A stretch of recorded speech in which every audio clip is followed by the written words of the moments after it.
Министерството за здравство наместо да даде конкретен датум кога ќе се спроведе ветувањето за бесплатна партиципација на пациентите со механичка поддршка на срце, тактизира. Стручните служби правеле анализи, па ќе одговориле на барањата. Стручните служби на Министерството ги разгледуваат сите аспекти кои произлегуваат од барањата на Сдруженијето Храбро срце, со цел соодветно да се одговори на барањата во зависност од извршените стручни проценки и анализи. Иако програмата требаше да се спроведе на 1 јануари, 18 пациенти 3 месеци чекаат сега, Министерот за здравство Беким Сали да ги спроведе ветувањата на поранешниот премиер Заев и поранешниот министер Венко Филипче. Не можеме. Со актуелниот министер за здравство исто така имавме неколку обиди да стапиме во контакт, но не можеме. Недостижни се за нас.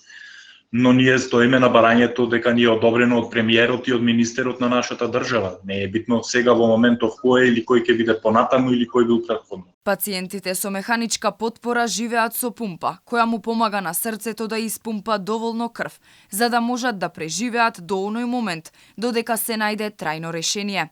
И додека се во исчекување на трансплантација, која сериозно ќе им го подобри и олесни животот, бараат власта барем да си ги исполни дадените ветувања.